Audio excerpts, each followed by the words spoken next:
Alors, parlons encore du marsouinage, une question de temps avant un accident majeur. Les pilotes Mercedes et Alpine appellent au changement.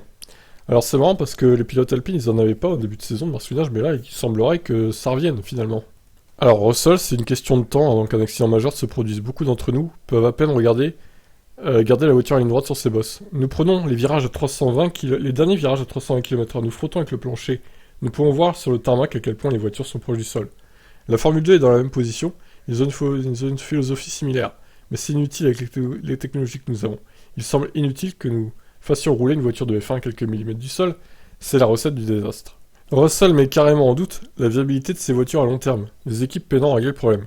Je ne sais pas ce que l'avenir nous réserve, mais je ne pense pas que nous puissions maintenir ça pendant 3 ans, ou quelle que soit la durée de l'application de ce règlement. Voilà, là, c'est des paroles fortes quand même.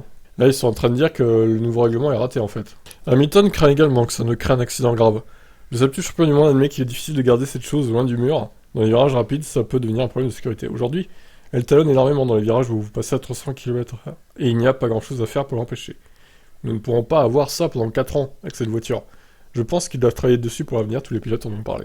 Alors du côté d'Alpine, c'est le pire que j'ai piloté depuis 20 ans. Je pense que c'est un ensemble avec ce circuit qui était déjà très bosselé plutôt, en ligne droite avec les voitures, et c'est exagéré cette année, a expliqué Alonso.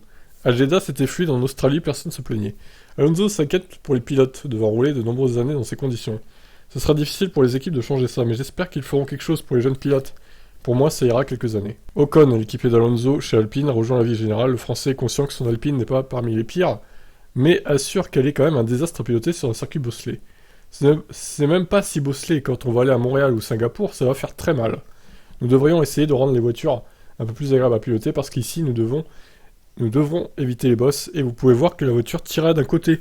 Tout ça dans la ligne droite. On va éviter à la limite. Alors il semblerait que Montréal soit plus bosselé que Azerbaïdjan.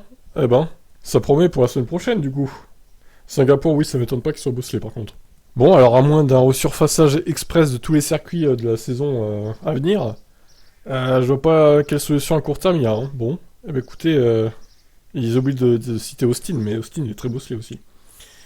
Voilà, eh ben, peut-être que la FIA devrait réfléchir aux suspensions actives, comme dit Russell aussi. Ça pourrait régler en partie le problème. Tant en termes physiquement des pilotes, pour leur dos, leur nuque, etc.